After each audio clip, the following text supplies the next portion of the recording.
Pilha de Gibis.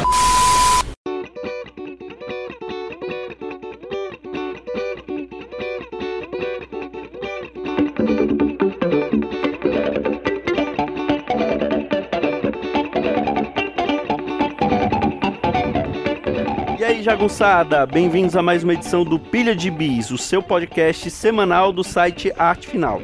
Acesse lá www.artefinalhq.com.br para todas as edições do Pilha de Bis, dos Sete Jagunços, do Omniverso, do A Pilha do Aranha e do Avante Vingadores. Nós estamos também em todas as redes sociais, é só procurar por @artefinalhq no Twitter, no Instagram e no YouTube. E nós estamos também no Deezer, no Spotify, no iTunes, no Google Podcasts, no seu agregador de podcasts favorito e agora também no Orelo. Caso você ainda não tenha um agregador de podcast favorito, eu te aconselho a experimentar o Orelo, que ele acaba também ajudando e nos remunerando por cada audição que você faz por lá. Então, considere nos ajudar assim. Aliás, caso queira nos ajudar, além de comprar seus gibizinhos pelos nossos links da Amazon, você também pode nos mandar um Pix de qualquer valor para o e-mail artefinalhq@gmail.com. Eu sou o Marcos e aqui comigo hoje estão Maurício Dantas. Morri, mas passo bem. E Marcelo Miranda. Olá, seus vermicidas, tudo bem? Tudo bem, Marcelo Miranda. Há quanto tempo, não é verdade? Há quanto você tempo está aqui pra de você, volta. filho ingrato? Tudo bem, saudades. Eu só venho aqui, eu sou igual o Vitor Azambuja. Eu venho uma vez por mês agora, até depois eu parar de vir de vez. Olha... Pior que... Mas não, isso não vai acontecer, não vai acontecer. Não, o Vitor já está completando um ano de partida, né? Ausência, a gente já pode fazer a missa de um ano. É verdade, é saudoso Vitor Azambuja. Onde quer que você esteja, sentimos sua falta. Vitor, dentre todos os amigos que nós temos que gravam podcast, você não é um deles que você não grava podcast com a gente. É verdade, eu ouvi verdade. Assim, ele não grava podcast, ponto. Se ele estivesse gravando podcast com outras pessoas, aí sim eu ficaria magoado. Bom ponto. Né? Bom, mas vamos deixar de lero-lero e vamos falar dos gibizinhos lidos essa semana.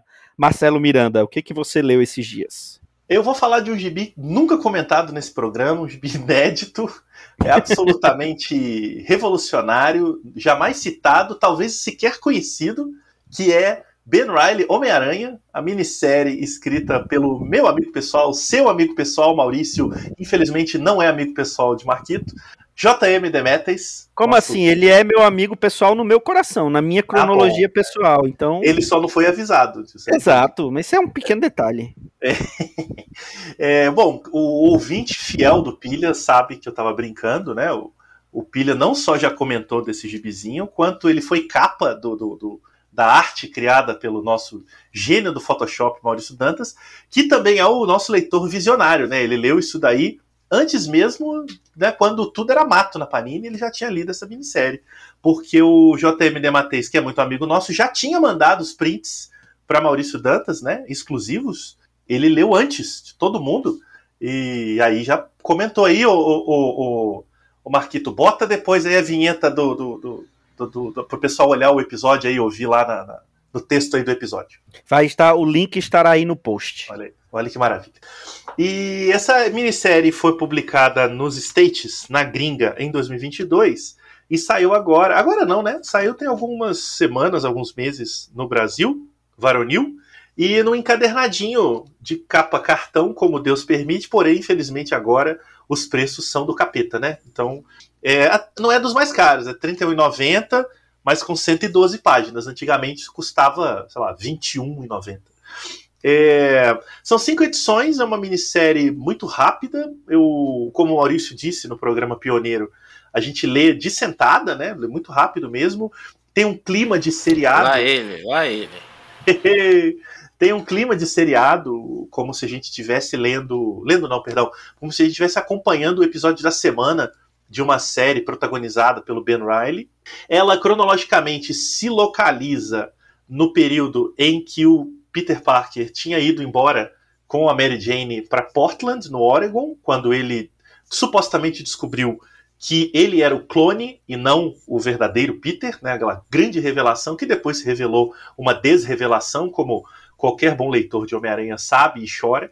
E aí houve algumas... Né, o Ben Reilly ficou no título, ali como titular mesmo da revista do Homem-Aranha durante um ano, mais ou menos, um pouco menos, vivendo várias boas histórias. Foi uma fase muito interessante mesmo do Homem-Aranha. Talvez a primeira vez que nós, leitores dessa nossa geração aqui, vimos o personagem mudar. Depois houve o Homem-Aranha Superior, né, que também teve uma alteração aí, mas eu acho que nessa fase da saga do clone foi a primeira vez que a gente viu o personagem mudando. Já não era o mesmo Peter Parker de antes, era um outro, e isso deu uma cara mais, pra mim na época, eu me lembro de ter dado uma cara mais nova para as revistas, e eu gostava. Era estranho pensar que a gente lia outro Peter Parker. É bom lembrar, jovenzinhos, que naquela época só existia um Homem-Aranha. Não é igual hoje, que tem 270, inclusive no cinema, né? Tá aí o desenho do Aranhaverso, que não nos deixa mentir. Era um homenzinho aranha ali, aí aparece um clone, oh meu Deus, tem dois, aí a saga do clone teve um monte, etc. Mas depois que acabou a saga, né, nesse período de safra, entre safra, era só o Ben Reilly. Então a gente não tinha essa coisa de vários Homens-Aranha habitando o universo Marvel. E o Demetrius sempre disse que gosta muito do personagem Ben Reilly. Ele escreveu a minissérie Anos Perdidos, mostrando o período em que ele ficou afastado. Então era natural que, se a Marvel retomasse essa fase do Ben Reilly, passassem para ele, e eu acho que ele ficou muito contente, porque são 5 edições em que ele claramente está escrevendo com muito prazer, assim, muita tranquilidade, está passeando ali no personagem. Ele coloca praticamente todo tipo de vilão que o Ben Reilly podia enfrentar naquele período, arruma ali uma trapacinha de roteiro para que esses vilões apareçam, até gente que já morreu e não passa bem, como o Kraven o Caçador, naquela época, né? E desenterram um personagem do período para poder justificar a presença desses outros vilões. Nada muito inovador, mas também nada muito humilhante, como algumas histórias recentes do Homem-Aranha, né, Maurício? Por exemplo, a não falar da fase final do Nick Spencer, que a gente evita conversar porque a gente tende a começar a chorar. O Nick Spencer é tipo o Bruno lá daquele desenho da Disney, né? Não falamos do Spencer. Se a gente não falar dele, a gente pode esquecer, né? Ai. Agora, eu queria fazer uma crítica aqui, no caso, eu acho que é mandate da Marvel. Eu imagino que seja uma orientação editorial, que é natural, né? Se até o Maurício de Souza faz isso, por que não a Marvel? Que é essa atualização do contexto sociocultural onde as histórias se passam quando elas são feitas em formato retcon, né? Então aqui a gente tem uma história do Ben Reilly que não dá para dizer exatamente quando ela é ambientada, mas cronologicamente ela já tem alguns anos. Mas ela se ambienta como se fosse hoje, né? Eles não dizem que é 2022, mas a gente vê os computadores, celulares, mensagem, tem toda uma tecnologia e alguns discursos de texto também, né, gírias, algumas referências que a gente capta que é como se fosse uma história do passado ambientada hoje. Eu sou, nessa hora, eu sou meio Jamerson, sabe, o nosso amigo? Eu não gosto muito, não. Não, vou ser mais direto, eu sou um pouquinho mais Yuri. Eu não sei muito bem se isso casa, eu acho esquisito. Eles ficam falando de coisas de hoje, mas a gente sabe que essa história tem muitos anos, então me parece uma orientação editorial que cria um ruído que não atrapalha, mas incomoda um pouquinho, assim. Eu acho que há formas disso ser feito talvez mais suavemente, sem comprometer o conteúdo. Mas acho que diante do resto, é uma crítica pequena. A minha grande crítica mesmo são os desenhos do Dave Baldwin, que, olha, tá de parabéns, é uma porcaria. Eu peguei esse gibi, ainda não li, ele tá aqui na minha pilha, então talvez eu lerei daqui a 1 ano e meio. Quer dizer, você perdeu 2 oportunidades de ler esse quadrinho que está sendo comentado aqui, uma vez antes e outra agora. Parabéns. Pois é. Pior que eu adquiri da mesma forma que o Maurício Dantas tinha adquirido quando falou no outro pilha.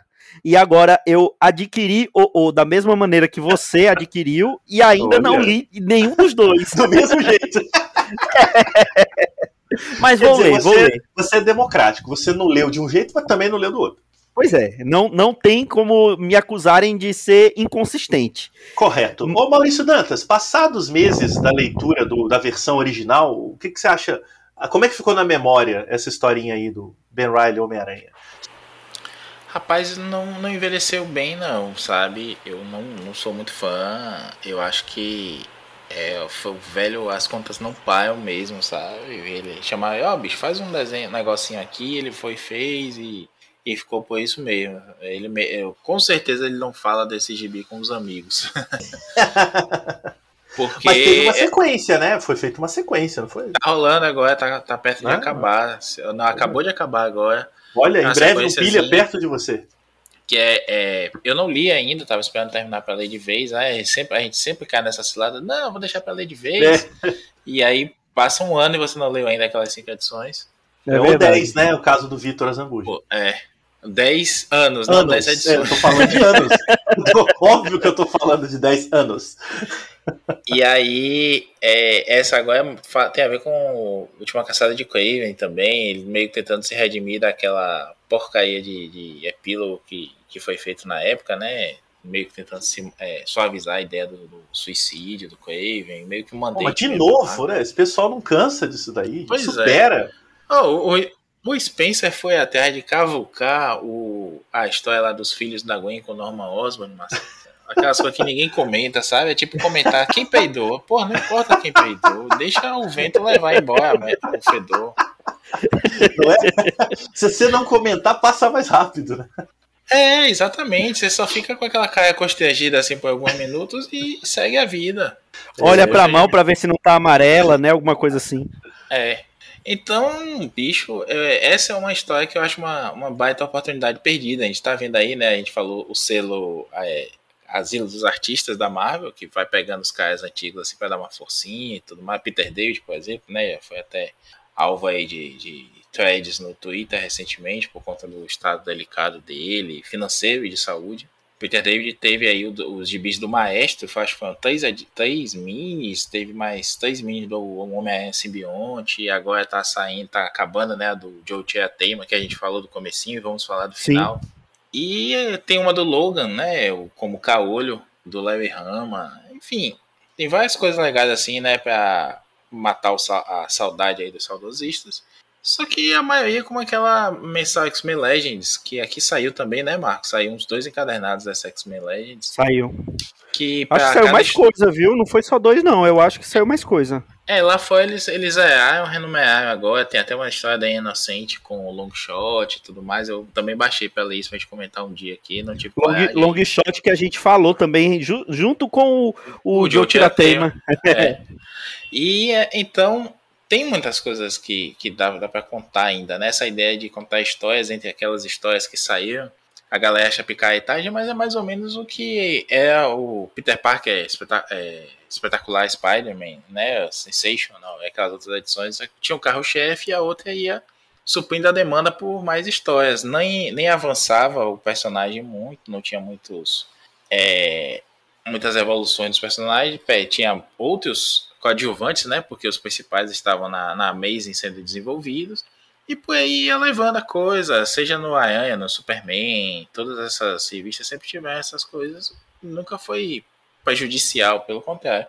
Então valia a pena, né? Você dizer, é como se essa história tivesse sido publicada na época, entre uma página e outra, ou entre uma edição e outra da Amazing da época, mas não diz nada. Eu concordo com a Marcela, a escolha do desenhista não é legal. Eu acho que se fosse para ser uma coisa mais honesta, tinha chamado o Mark Bagley, que está nativo aí até hoje, desenhando a Amazing.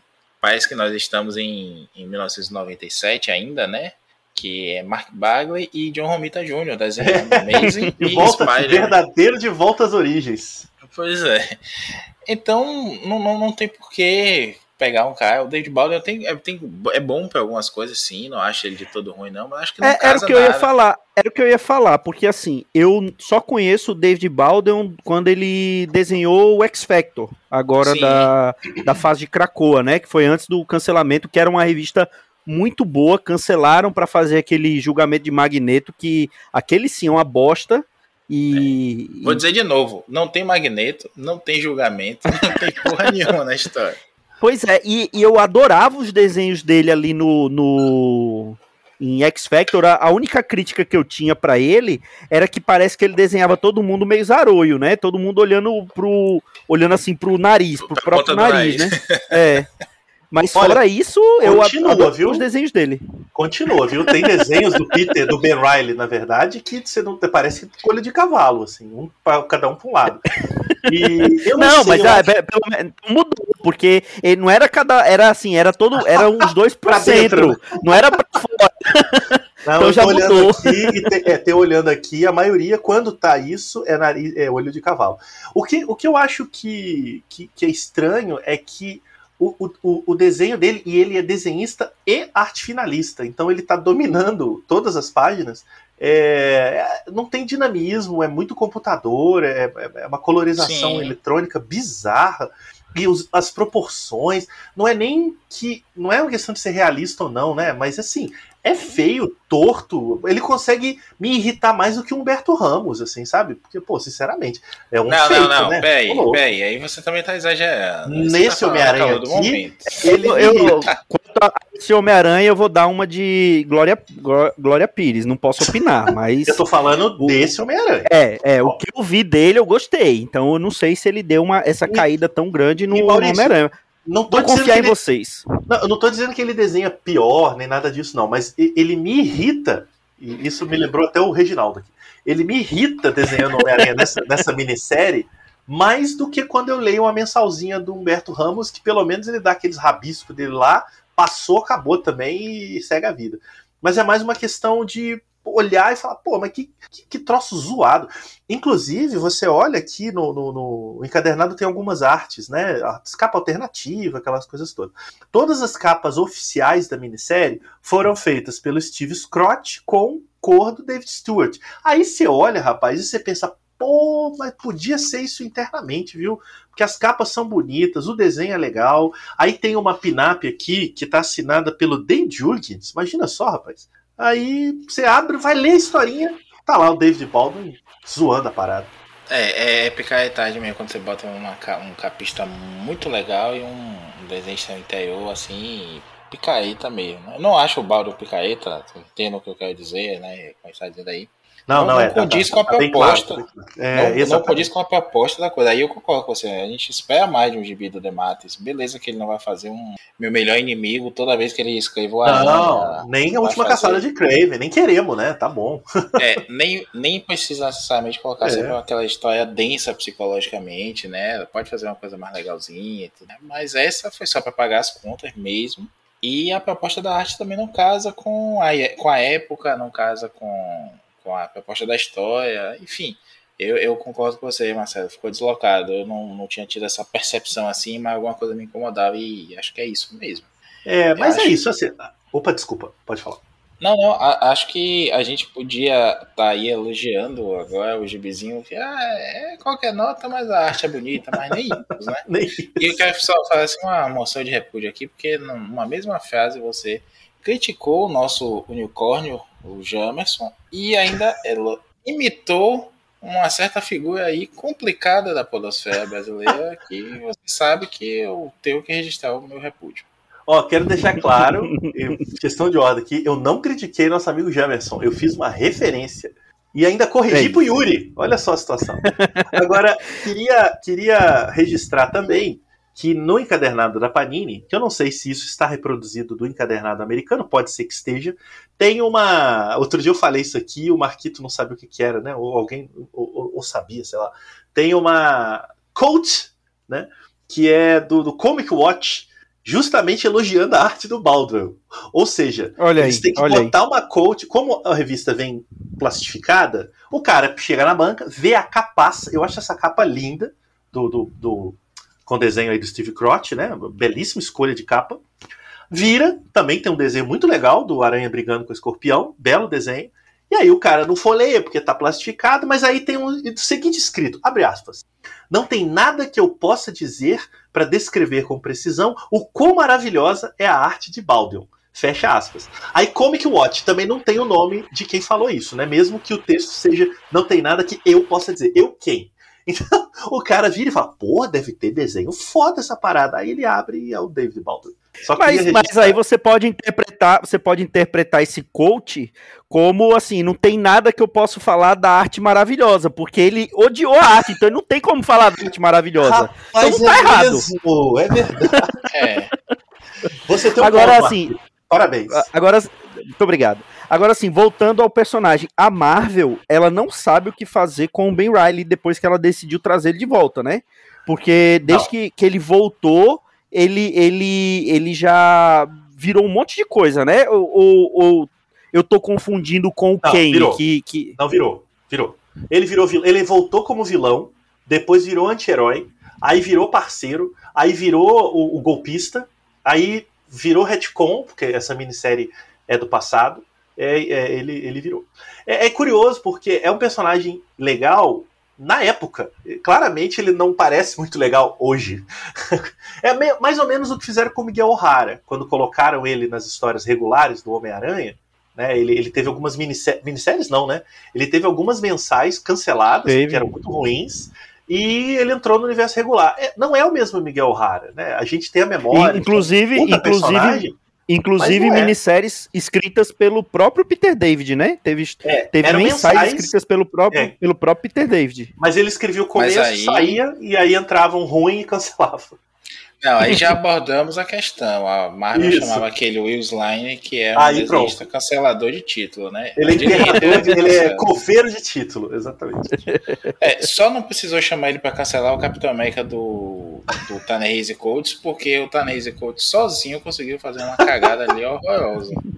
Olha, mas ficou com muito todo tempo respeito, no título, né? Tem um... mas foi assim, não podia tirar também para a Marvel não ser cancelada, né? Então, não, claro. O cara. Mas eu digo assim, sair. Quando um autor fica, ou desenhista, tanto faz, fica muito tempo num título e aí depois ele sai, mesmo ele sendo ruim, eu sempre acho que ele encerrou a atividade, né? Dane-se. Agora, quando, tipo, um desenhista entra, que nem o Will Slane, e aí, tipo, 6 edições depois a revista acaba, claramente o cara enterrou o título, assim, não tem nem muita conversa. Mas é isso, Marquito, os personagens estão... É isso, eles estão ali com aquele nome, mas eles são totalmente descaracterizados de acordo com o que o editorial quer naquele momento. Eu só digo uma coisa, todo esse rolo do Ben Reilly e do Miguel O'Hara e de todos esses Homens-Aranhas deve ser explicado na volta do Pilha do Aranha. Então... Nossa, bota tambores aí. Fica a dica. Nossa. E fica a questão também, né? O que estreia primeiro, a volta do Piranha ou o primeiro Aljava de gibis? Olha aí. Se o Aljava estrear antes da volta do Pilha do Aranha, a gente pode aposentar esse podcast.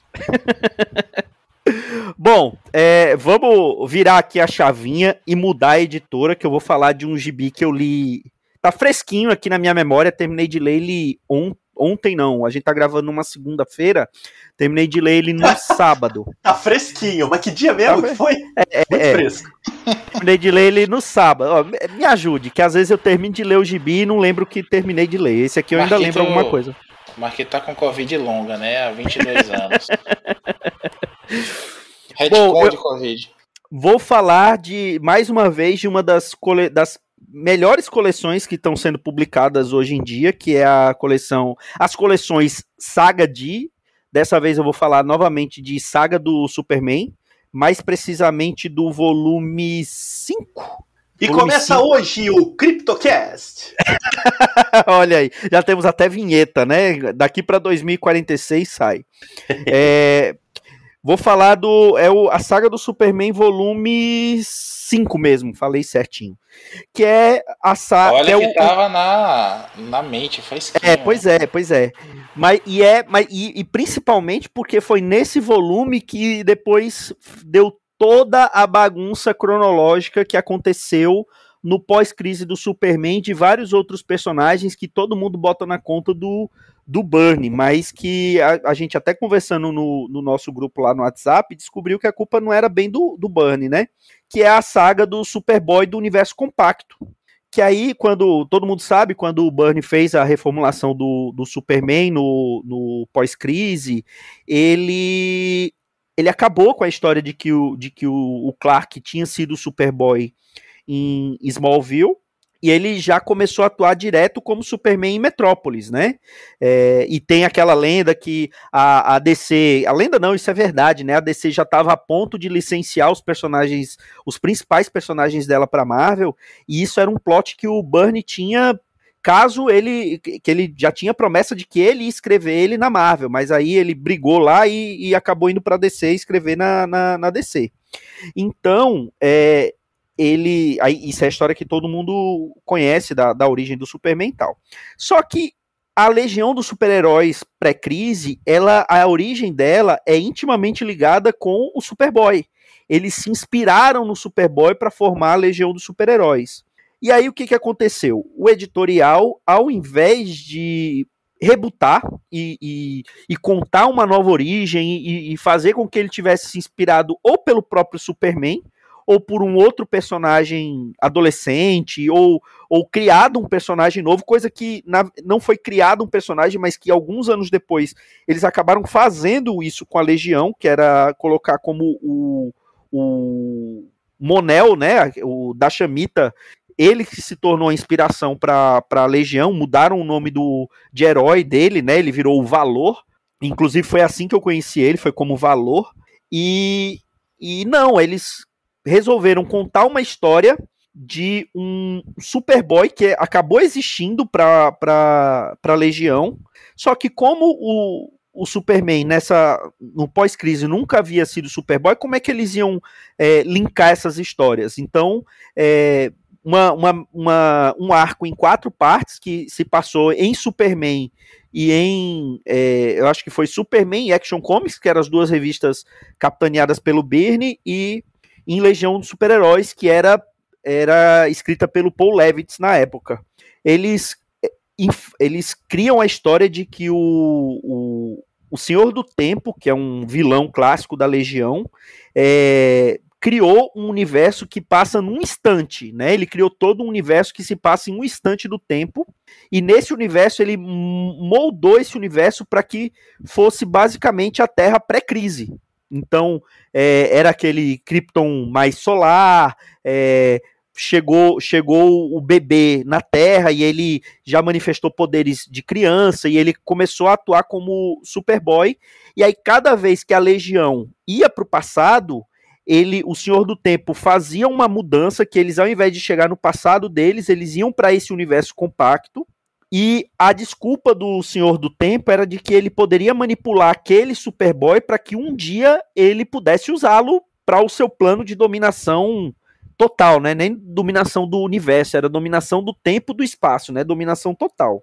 E aí é que tudo começa, toda a confusão cronológica que se dá depois no Superman pós-crise tem origem ali. E que no final, assim, para essa história em si, não valeu de nada, porque foi contado toda essa história, a própria Legião meio que entende que isso aconteceu e para ele está tudo bem, e na história seguinte, que é a que conclui esse arco em 4 partes, esse Superboy acaba morrendo. Então, assim, esse Superboy ele não seria mais utilizado.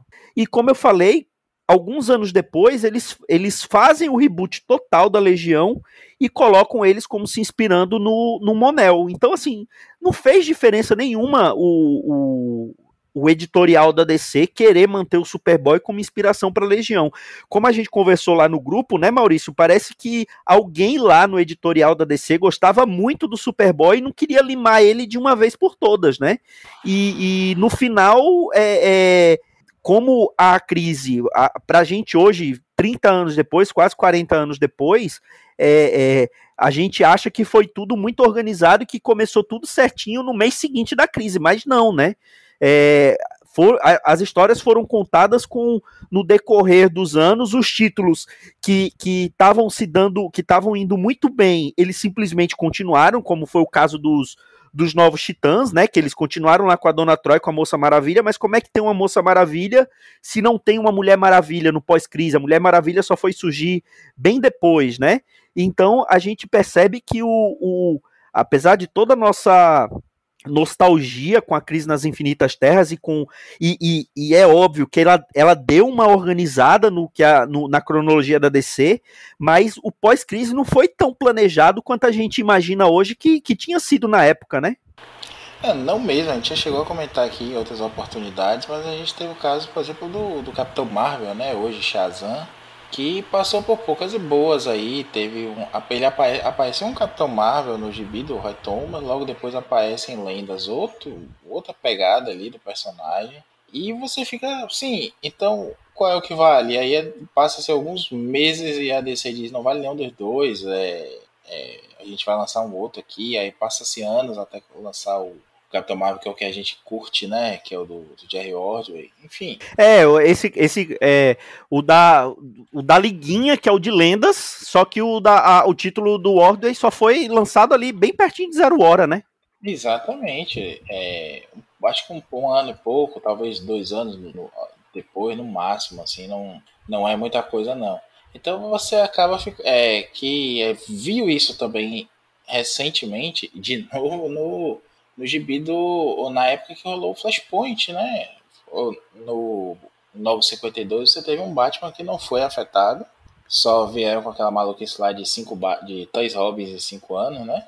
Mas assim, que Kirby me perdoe, mas aparentemente os Novos 52 foi melhor planejado, porque pelo menos todas as edições zeraram.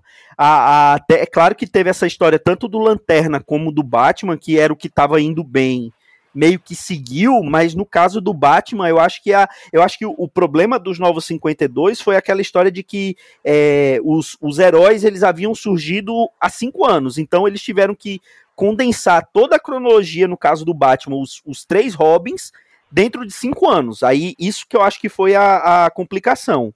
Mas, só pelo fato de você ter zerado tudo e tá começando a contar tudo a partir dali, eu acho que foi um pouquinho melhor planejado, pelo menos, do que o pós-crise. Agora, é óbvio que não foi melhor executado do que a grande maioria dos títulos, né? A gente escolhe ali alguns títulos dos Novos 52 que foram muito bem executados, mas a maioria dos títulos pós-crise foram bem melhor executados do que os Novos 52.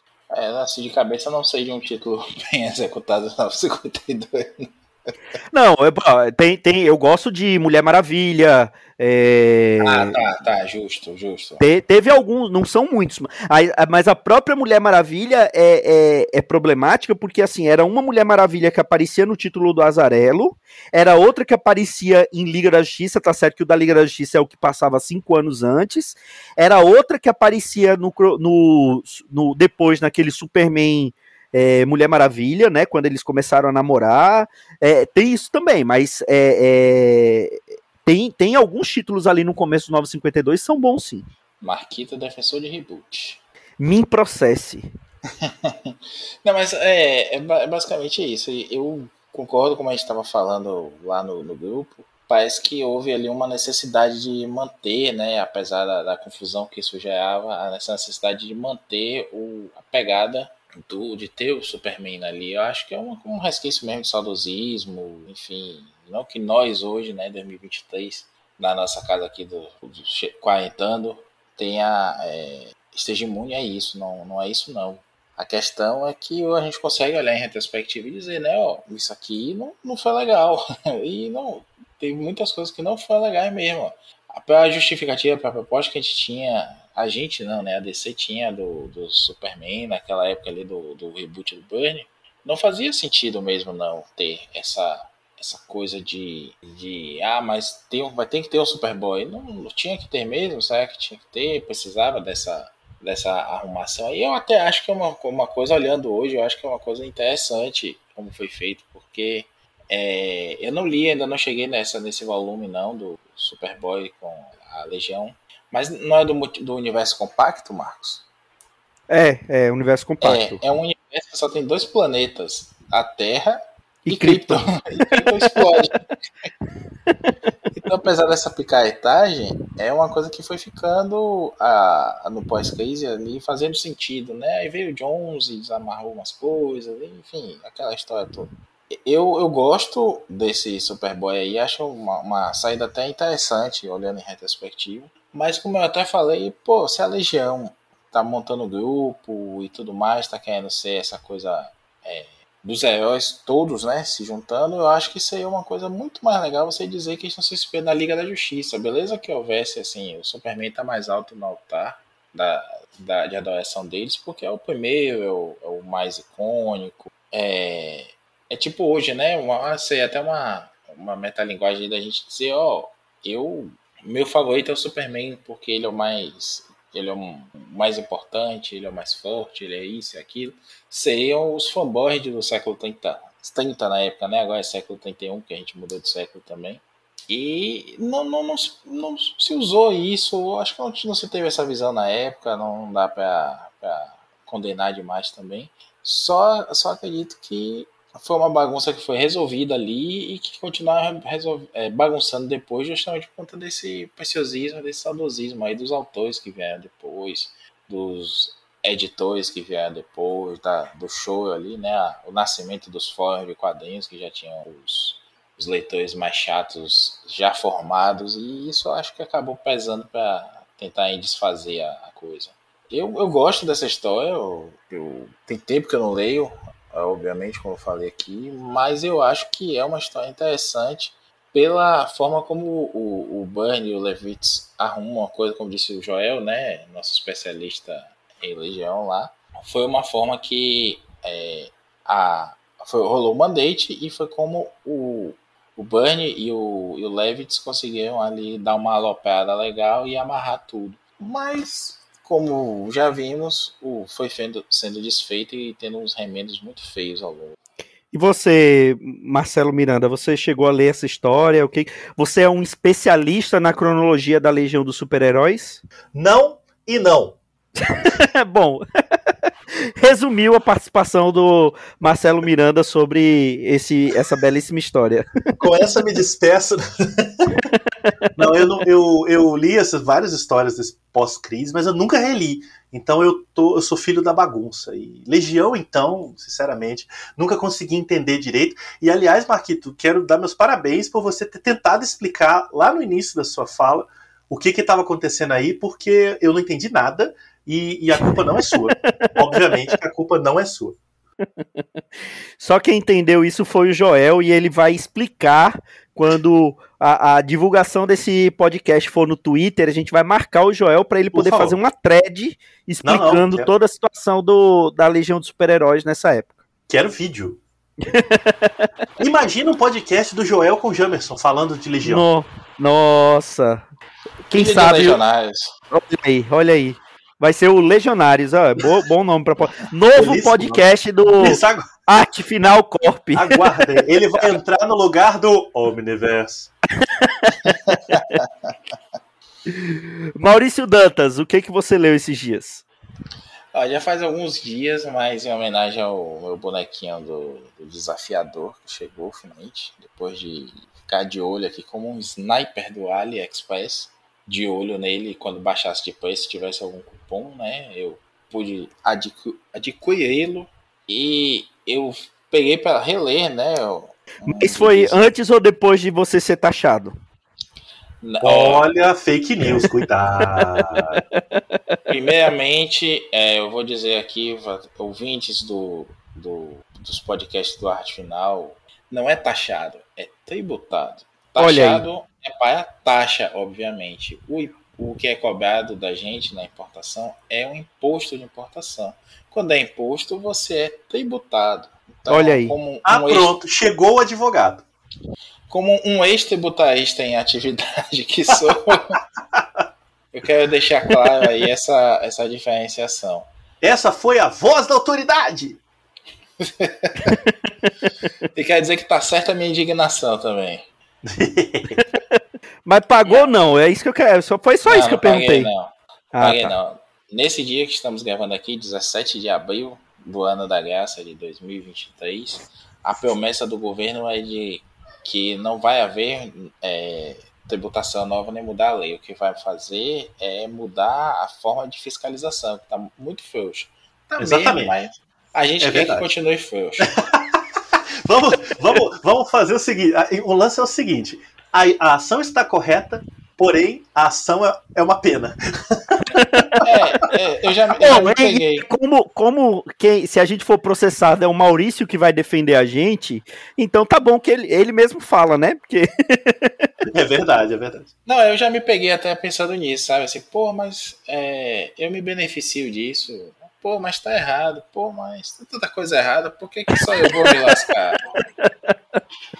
Mas enfim, né? É a vida voltando ao tema do podcast, né? Esse não é um podcast sobre tributos.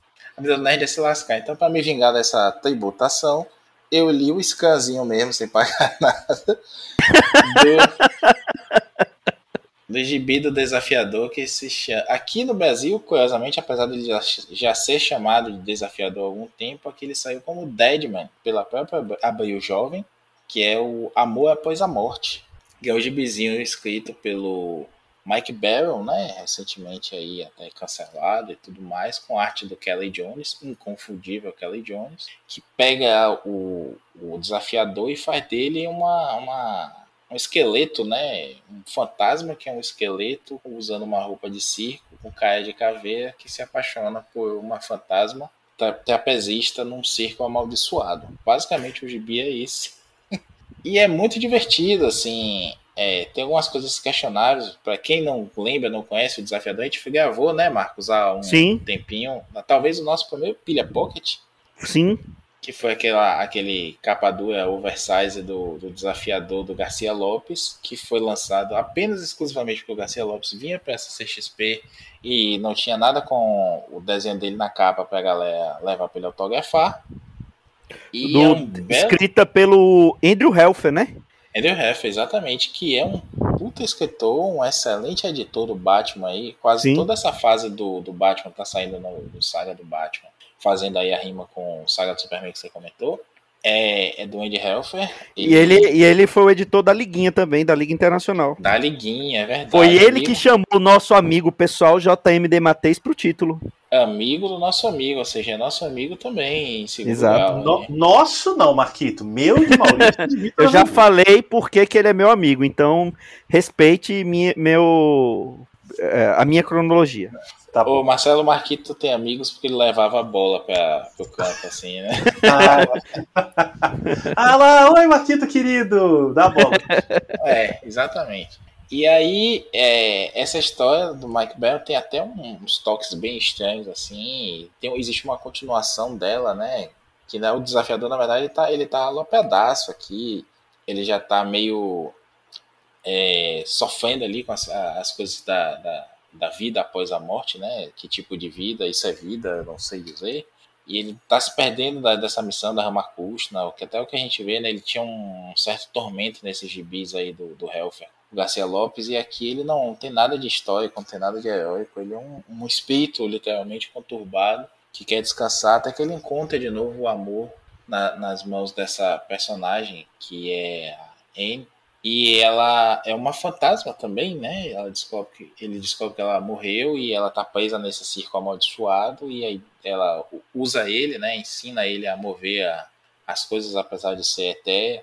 Mais ou menos como aquele fantasma do Meteor lá de Ghost, do outro lado. Esse subtítulo é massa, né? Só na Globo mesmo que tem. Mas também é melhor que o original, né? Ghost. Pô. Imagina chamar fantasma. Nossa.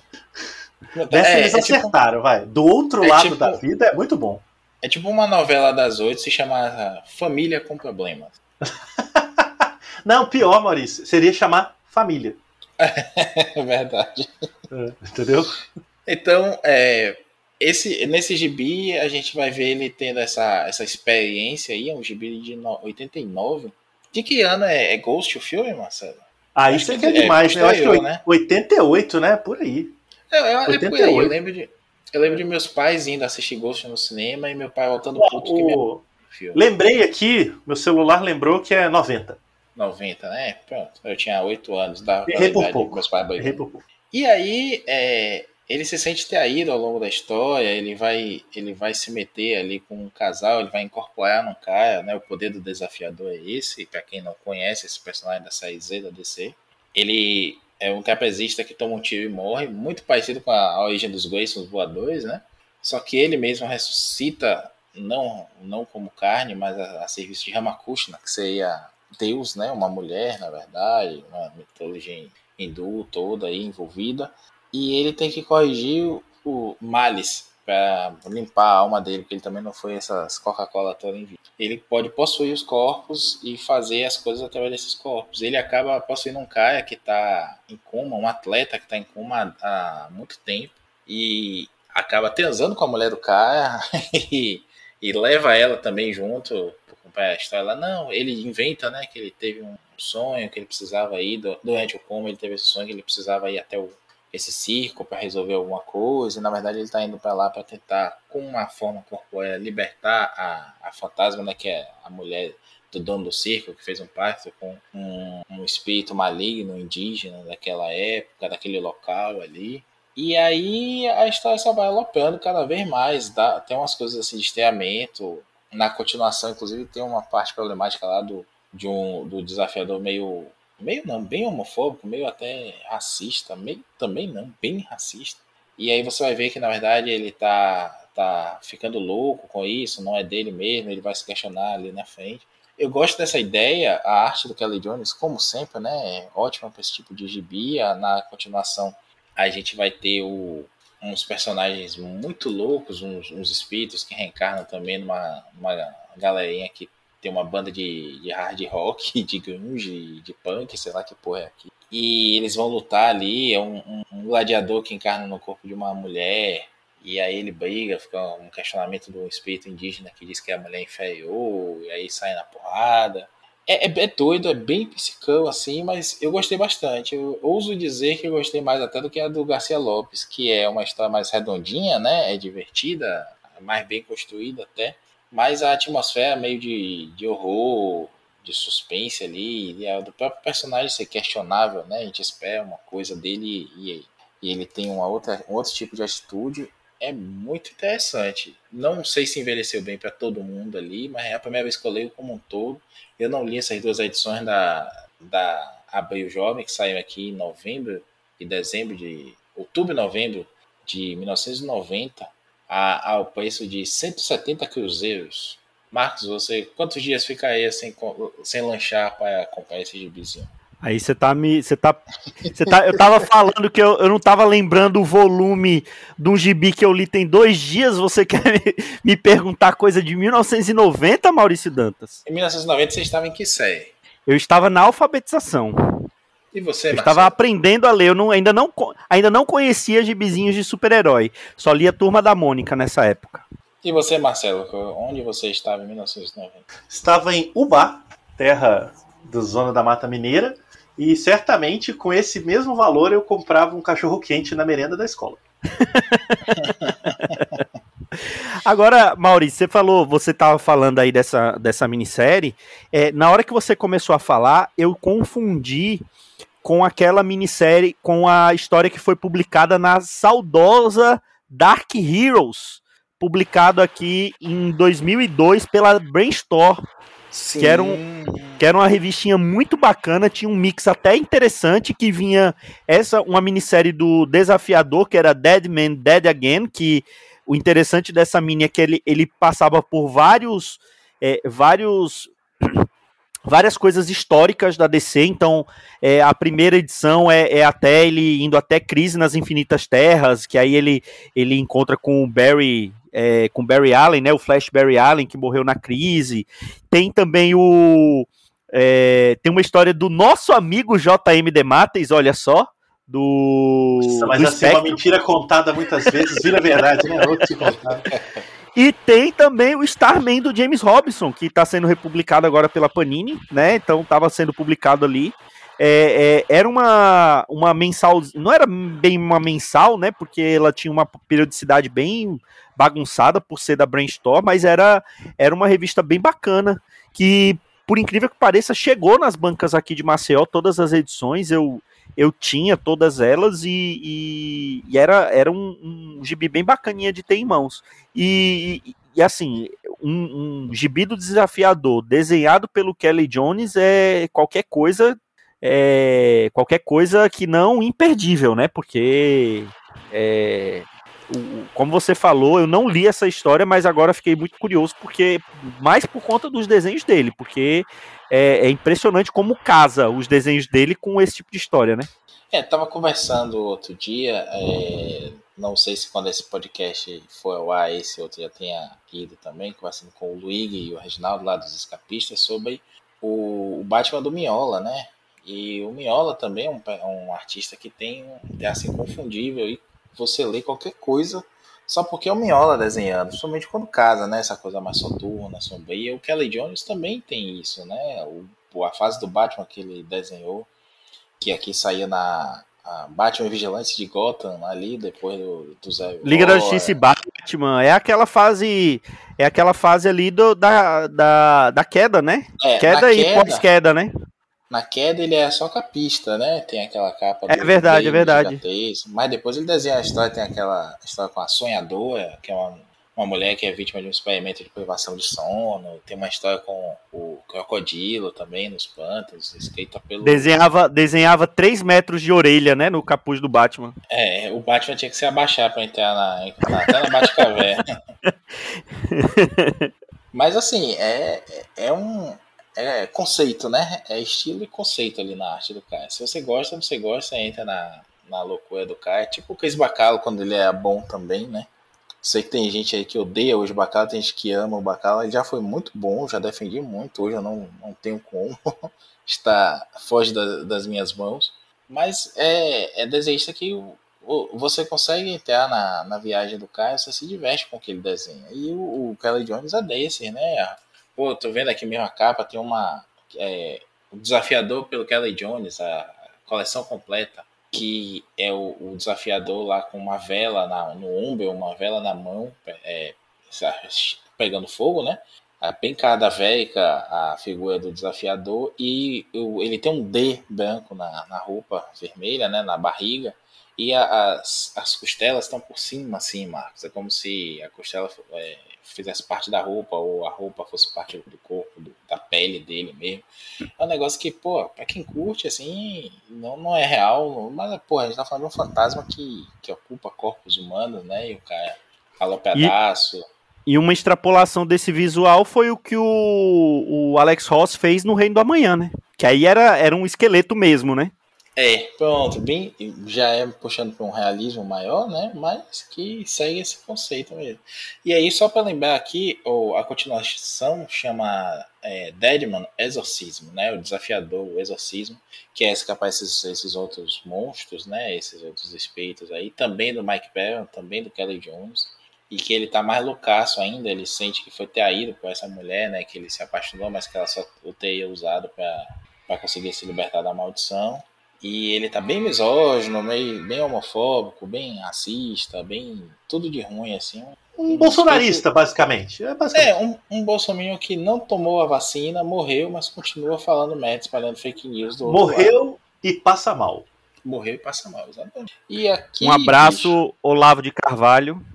Pronto. Um abraço do cacete. Foda-se, Olavo de Carvalho. Mantenha-se no inferno. Se o diabo quisesse a concorrência, né? Mas, sentadinho lá no colo do capeta. E o gibi acaba com ele fazendo terapia mesmo, né? Há uma história ali que ele tem alguma culpa ou pela morte do irmão dele, que o irmão dele também é um Skrull, né? Ou por algum trauma ali do passado dele, não fica claro ainda. Eu também não me aprofundei na história do personagem após esse ponto para saber o que aconteceu ali. Mas também é uma história bem interessante. Essa já é mais loucaça, assim, tem mais ação, mas não tem tanta essa coisa do estranhamento. Talvez porque eu tenha superado isso com a primeira história, talvez porque o Mike Bell perde um pouco a mão, mas são duas histórias boas de se ler, viu? Eu gostei, não sei se isso aqui sairia de novo. Galera, toda vez que eu falo isso aqui no Pilha, a Panini vai e lança, né? Só pra dizer, cala a boca. Não, se a Panini publicar um gibi do Desafiador, escrito pelo Mike Barron, desenhada pelo Kelly Jones, assim, do nada, aí eu vou ter certeza que tem gente lá que escuta a gente, porque... Tem aí, essa coleção mesmo, o Deadman pelo Kelly Jones, tem o Amor Após a Morte, o Exorcismo e algumas histórias de quando a Action Comics era semanal, né? Que tinham várias histórias de backup, como se fossem aqueles magazines antigos. Sim. Que é Action Comics Weekly, de 618 até a 626 ali, com algumas coisas puladas.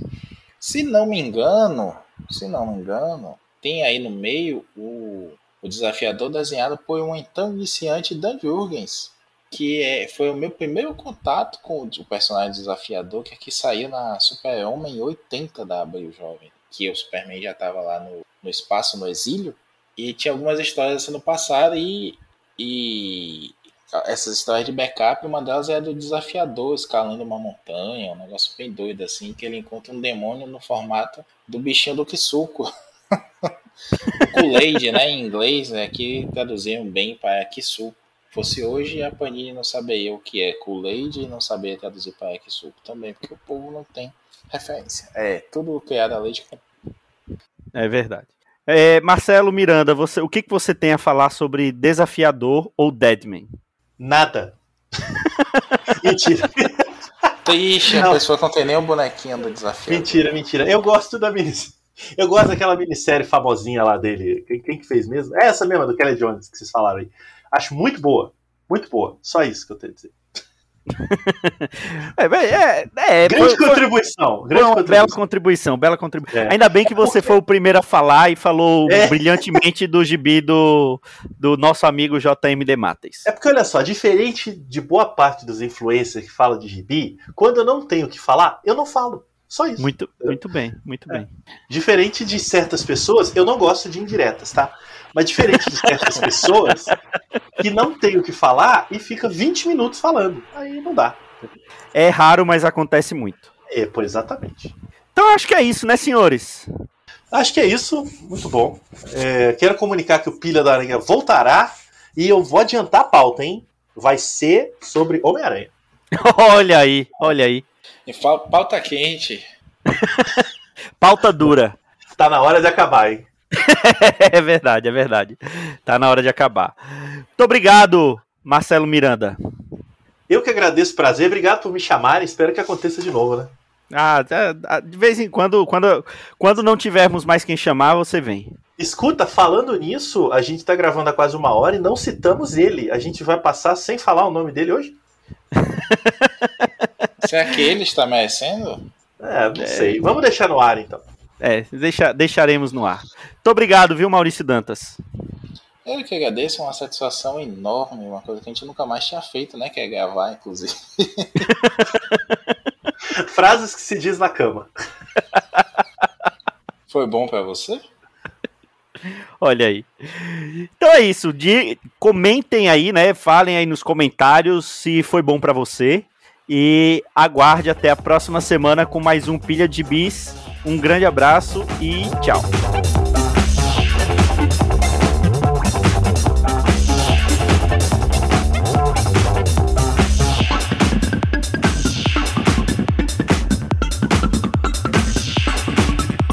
Esse foi o Pilha de Gibis, mais um podcast com o selo dos cabras de qualidade do Arte Final. Gostou do que ouviu aqui? Compartilhe e acesse o site, tem muito mais conteúdo de qualidade esperando por você. Vai comprar seus gibis na Amazon? Compra acessando os nossos links. Você vai ajudar a manter esse trabalho. www.artefinalhq.com.br